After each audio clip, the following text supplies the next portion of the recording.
नमस्कार विद्यार्थी मित्रांनो, मी बनकर डी.एल. एजन कॉलेज का HSC vocational banking and insurance यामधील आपण थर्ड पेपरचा सागरी विमा हा टॉपिक पाहत आहोत. या टॉपिकमध्ये कालच्या तासाला सागरी विम्याची मूलभूत तत्त्वे या तत्वांचा अभ्यास केलेला आहे. कोणत्या तत्वांच्या आधारे सागरी विम्याची कार्यपद्धती चालत असते. नुकसान विमेदाराचं झालं तर त्या विमेदाराला नुकसान भरपाई द्यावी किंवा देऊ नये हे या तत्वांच्या आधारे पाहिलं जात असतं. आता यानंतर या टॉपिकमधला जो पुढचा भाग आहे तो म्हणजे सागरी विमा उतरविण्याची कार्यपद्धती. एखाद्या विमेदाराला आपल्या मालमत्तेचा सागरी विमा घ्यावयाचा असेल तर सागरी विमा कसा घ्यावयाचा. सर्वसाधारणपणे सागरी विमा उतरविण्याची कार्यपद्धती ही जरी सुलभ असली तरी तज्ञ अशा दलालांच्या मदतीशिवाय विमेदाराला सागरी विमा घेता येत नाही. कारण विमेदाराला तांत्रिक गोष्टींची माहिती नसते. विमा कंपनीने जे दलाल नियुक्त केलेले असतात, एजंट नियुक्त केलेले असतात, या एजंटांना सागरी विम्याबाबत संपूर्ण तांत्रिक अशी माहिती असते आणि त्यामुळे सागरी विमा हा दलालांच्या मार्फत किंवा एजंटाच्या मार्फतच उतरविला जात असतो. मग सागरी विमा उतरविण्याची जी कार्यपद्धती आहे या कार्यपद्धतीमध्ये पहिला मुद्दा असा सांगता येईल, विमा कंपनीची निवड करणे. विमा कंपनीची निवड करणे.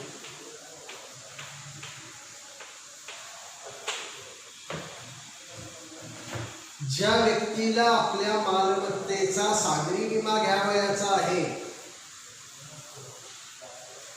त्या व्यक्तीला त्या मालाचा विमा घेण्याच्या अगोदर आपण कोणत्या विमा कंपनीकडे विमा घ्यावयाचा हे निश्चित करावं लागत असतं.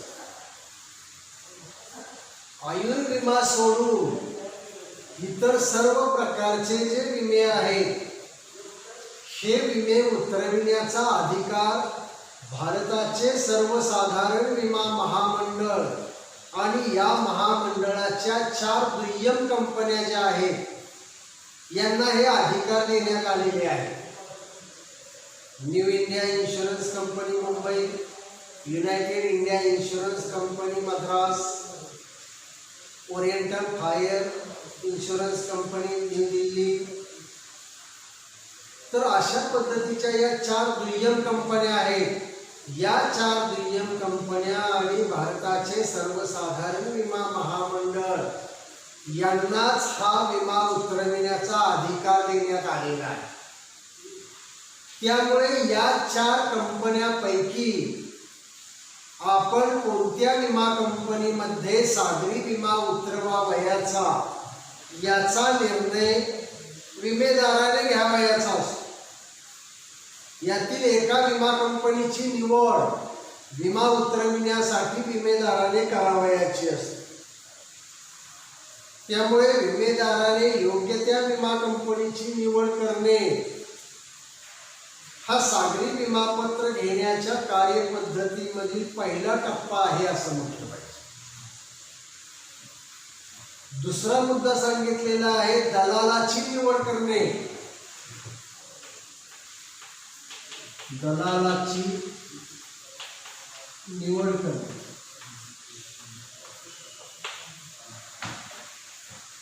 विमेदाराने कोणत्या विमा कंपनीमध्ये विमा घ्यावयाचा हे निश्चित केल्यानंतर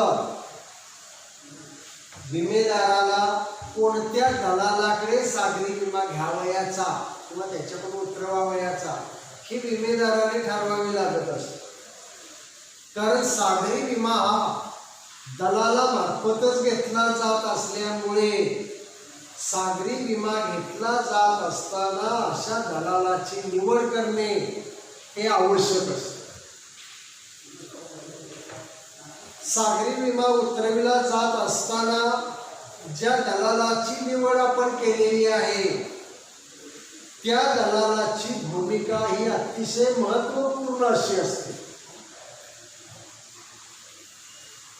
कारण सागरी वाहतुकीमधील जी काही तांत्रिक माहिती आहे त्याचबरोबर विमा पॉलिसी मधील जी वेगवेगळी कलमे आहेत याबद्दल त्या विमा दलालालाच अधिक माहिती असते. याची माहिती विमेदाराला जास्त नसते.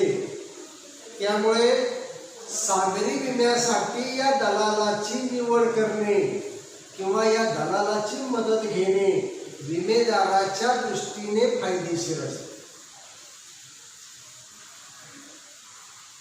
कोणतंही समुद्रामधील जे बंदर असतं समुद्राच्या ठिकाणी या बंदराच्या ठिकाणी असे विमा दलाल अनेक असतात. अनेक विमा दलाल त्या ठिकाणी असतात. मग यापैकी विमेदाराच्या परिचयाचा विमा दलाल आहे का? तो त्याला चांगली सेवा देऊ शकेल का? समजा जर उद्या क्लेम करावयाचं म्हटलं तर तो दलाल आपल्याला मदत करेल का? या सर्व बाबींचा विचार करून विमेदाराने त्या दलालाची निवड करणं आवश्यक असते. आणि ज्या दलालाची निवड केलेली आहे त्या दलालाला आपल्या मालमत्तेबाबत संपूर्ण माहिती कळविणे आवश्यक असते. मग अशा माहितीच्या आधारे जो विमा दलाल आहे हा विमा दलाल सागरी विमा काढण्याची व्यवस्था करत असतो. हा जो विमा दलाल आहे या विमा दलालाला परवाना असणं आवश्यक आहे. कारण असा परवाना असल्याशिवाय त्याला विमा दलाल म्हणून काम करता येत नाही. यासाठी कंट्रोलर ऑफ इन्शुरन्स या अधिकाऱ्याकडून त्या दलालाने परवाना घेणं आवश्यक असतं. परवानाधारक विमा दलालालाच सागरी विमा उतरविण्याचा व्यवसाय करण्याचा अधिकार आहे. याला जो परवाना देण्यात आलेला असतो हा परवाना 3 वर्षे मुदतीसाठी असतो. 3 वर्षे पूर्ण झाल्यानंतर त्याने आपल्या परवान्याचे पुन्हा नूतनीकरण करून घेणं आवश्यक असतं. हा जो विमा दलाल असतो या विमा दलालाला त्याच्या कामाचा मोबदला म्हणून विमा कंपनीकडून कमिशन मिळत असते. तर असा हा जो विमा दलाल आहे हा विमा दलाल सागरी विम्यामधील अतिशय महत्त्वाचा घटक आहे. या सागरी विम्याच्या संबंधाने या दलालाला संपूर्ण माहिती असते. त्यामुळे विमेदाराने अशा दलालाची चांगल्या दलालाची निवड करून त्याच्या मार्फत सागरी विमा उतरविण्याचं काम करावयाचं. तिसरा मुद्दा सांगितलेला आहे निवेदन पत्र सादर करणे.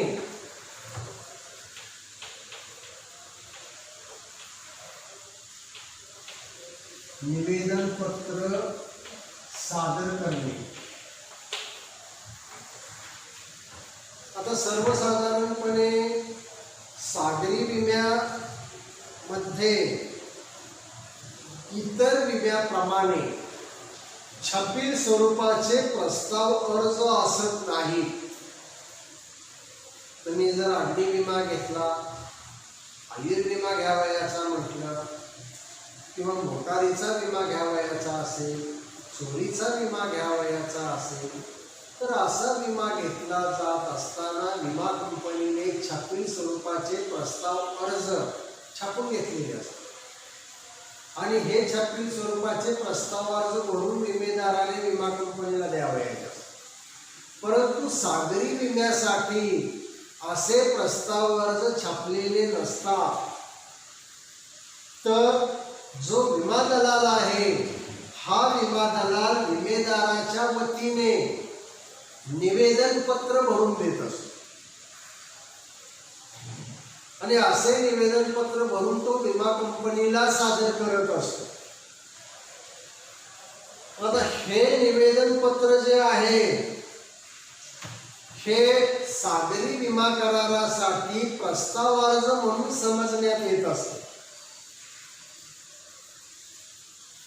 हे जे निवेदन पत्र असते या निवेदन पत्रामध्ये विमेदाराचे संपूर्ण नाव, त्या विमेदाराचा पूर्ण पत्ता, ज्या मालाचा सागरी विमा घ्यावयाचा आहे त्या मालाचा पूर्ण तपशील, मालाची किंमत, मालाचे एकूण गठ्ठे किती, त्यावर काय चिन्ह असेल तर ते कोणतं चिन्ह आहे, माल कोणत्या बंदरापासून कोणत्या बंदरापर्यंत पाठविला जाणार आहे, ज्या जहाजामार्फत माल पाठविला जाणार आहे त्या जहाजाचे नाव, जोखीमेचे स्वरूप, विमा रक्कम, कोणत्या धोक्याविरुद्ध विमा हवा आहे, नुकसान भरपाई कोणत्या ठिकाणी हवी आहे इत्यादी माहिती या निवेदन पत्रामध्ये भरण्यात येत असते.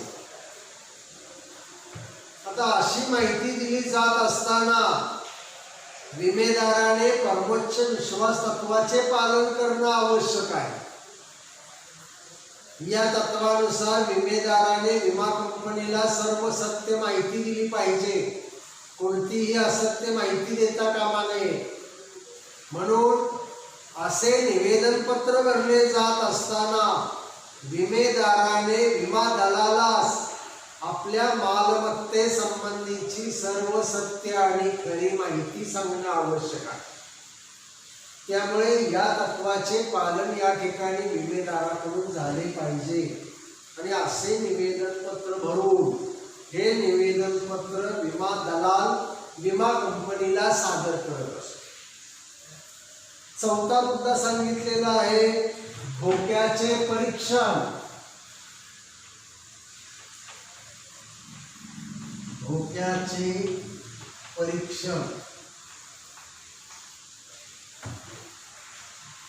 आता विमा दलालाने विमेदाराचे निवेदन पत्र भरून विमा कंपनीला सादर केल्यानंतर या निवेदन पत्रावरून विमा कंपनी त्याची संपूर्ण छाननी करत असते.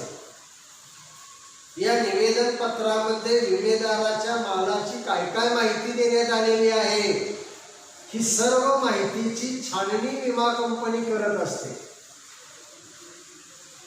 जर विमेदाराचा माल बंदरामध्येच असेल तर त्या मालाची प्रत्यक्ष पाहणी करण्यात येत असते. परंतु जर तो माल जहाजावर चढवलेला असेल तर त्या निवेदनाच्या आधारे विमा कंपनी त्याच्या मालाला किती धोका आहे या धोक्याचे परीक्षण करत असते. आणि मग विमा जास्त आहे का कमी आहे हे पाहून त्या विमेदाराला विम्याचा हप्ता किती आकारावा हे विमा कंपनी त्यावरून ठरवत असते. ज्या जहाजावर विमेदाराचा माल चढवलेला असेल ते जहाज सुस्थितीत आहे का, प्रवास करण्यासाठी ते जहाज योग्य आहे का याची सुद्धा तपासणी विमा कंपनीकडून करण्यात येत असते आणि अशा पद्धतीने खात्री करून घेत असते. या ठिकाणी त्यानंतर पुढचा जो मुद्दा आहे तो म्हणजे विमा हप्ता भरणे.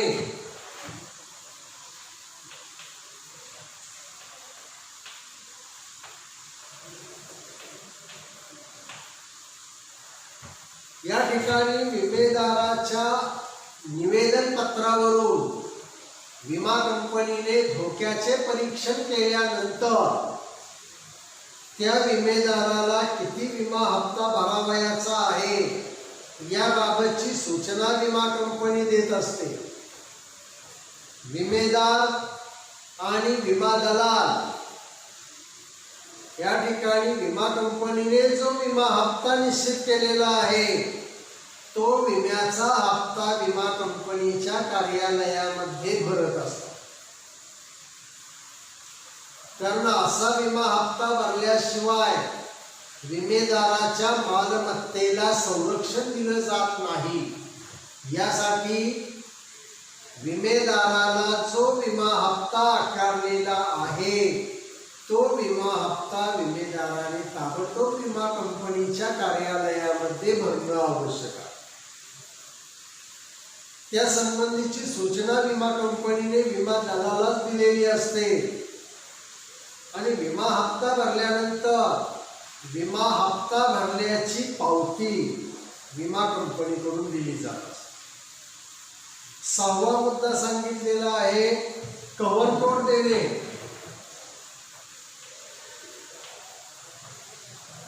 कव्हर नोट देणे.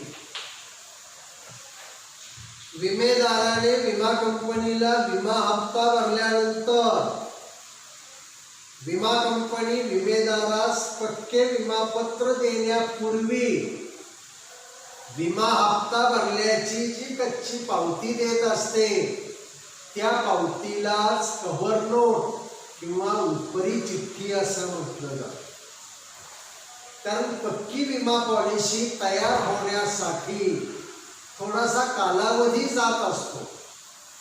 मग या कालावधी दरम्यान जर विमेदाराच्या मालमत्तेचे सागरी धोक्यामुळे नुकसान झाले तर झालेले नुकसान विमेदाराला भरून देता यावे यासाठी विमा कंपनी विमेदाराला पक्की पॉलिसीच्या ऐवजी सुरुवातीला कच्ची विमा पॉलिसी किंवा कव्हर नोट देत असते आणि असं झालेलं नुकसान कव्हर नोटच्या आधारे दिलं जातं.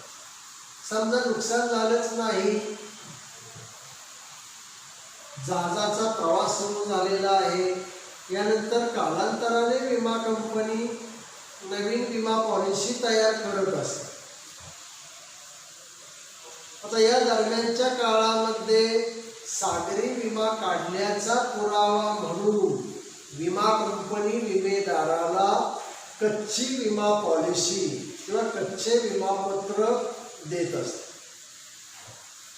जहाज कंपनीला आणि जहाज अधिकाऱ्याला सुद्धा हे कच्चे विमापत्र दाखवावे लागत असते.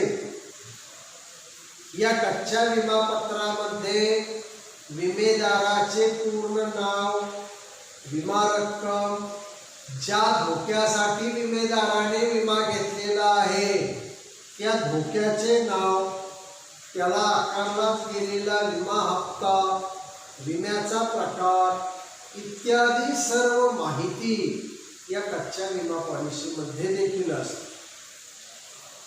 पक्की विमा पॉलिसी मिळेपर्यंत ही कच्ची विमा पॉलिसी विमेदाराने जपून ठेवणं आवश्यक आहे. तर अशा पद्धतीनं हप्ता भरल्यानंतर हप्ता भरल्याची जी पावती विमेदाराला दिली जाते त्या पावतीलाच आपण कव्हर नोट असं म्हणतो. आणि शेवटचा मुद्दा सांगितलेला आहे विमा पॉलिसी देणे. विमा पॉलिसी देणे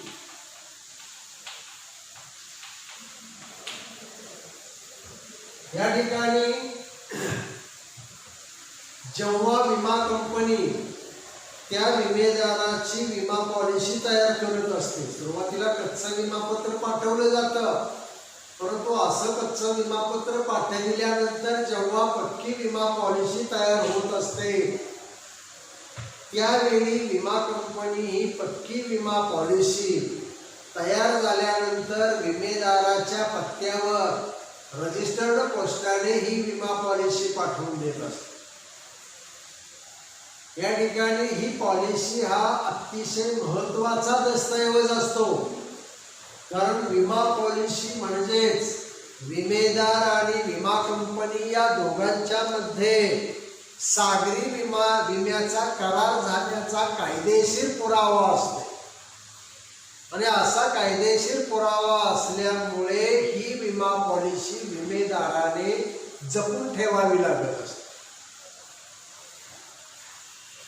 चुकून जर विमेदाराकडून विमा पॉलिसी गहाळ झाली आणि दरम्यानच्या कालावधीमध्ये जर त्याच्या मालमत्तेचे नुकसान झाले तर असे नुकसान भरून देण्यामध्ये विमा कंपनीला काही अडचणी निर्माण होत असतात. यासाठी ही पक्की विमा पॉलिसी विमेदाराने आपल्या जवळ जपून ठेवणं आवश्यक आहे. जेवढी मुदत असेल त्या मुदतीपर्यंत ही विमा पॉलिसी त्याने जपून ठेवली.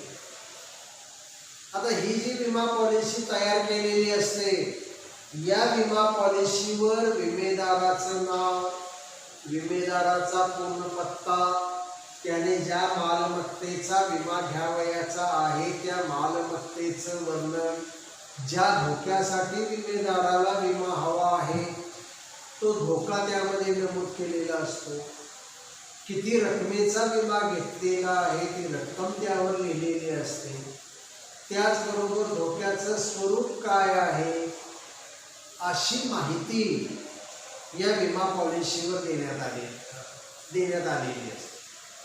तसेच किती मुदतीसाठी विमा घेतलेला आहे, म्हणजे विमा सुरू तारीख आणि मुदत संपण्याची तारीख यावर नमूद करण्यात आलेली असते.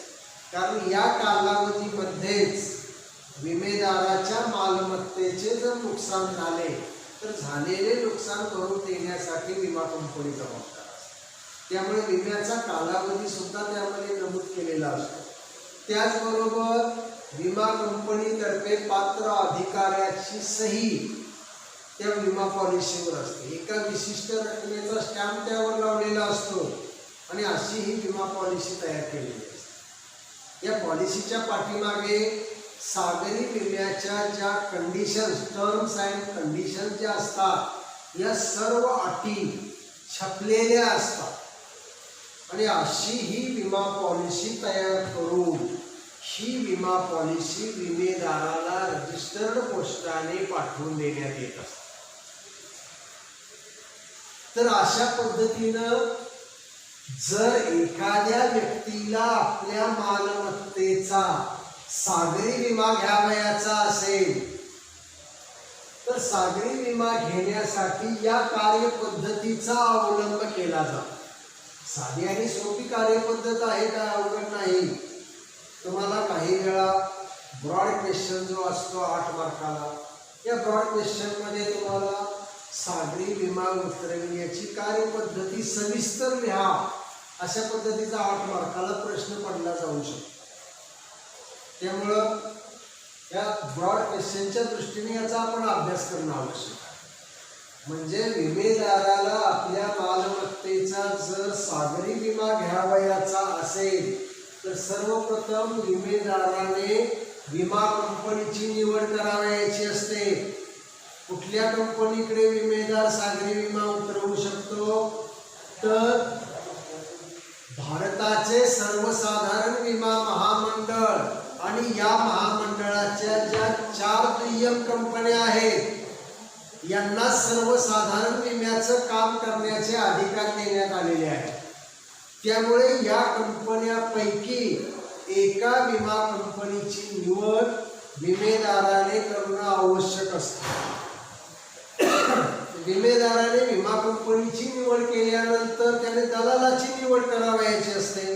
कारण सागरी विमा हा एजंटामार्फत किंवा दलालामार्फतच घेतला जातो. सागरी विम्यातील जे काही कलमे आहेत, ज्या काही अटी आहेत, शर्ती आहेत, या सर्व विमा दलालाला किंवा एजंटालाच माहीत असतात.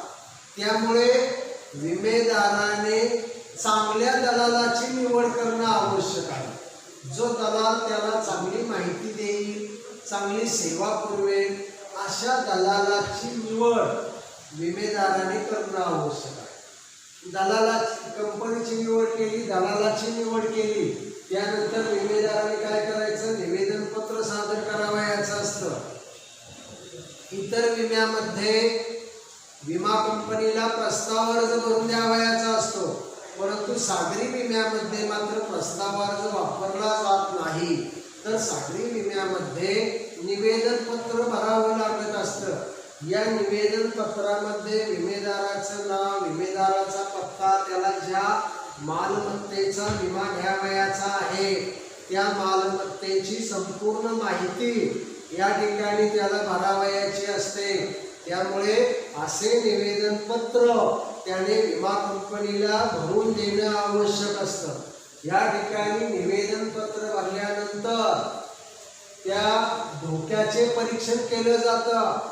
एजंटाने निवेदन पत्र भरून विमा कंपनीला सादर केल्यानंतर विमा कंपनी काय करत असते, त्या मालमत्तेला किती धोका आहे या धोक्याचं परीक्षण करण्यात येत असतं। आणि असं धोक्याचं परीक्षण केल्यानंतर त्या मालमत्तेला जर धोका अधिक असेल तर विम्याचा हप्ता ज्यादा आकारला जातो।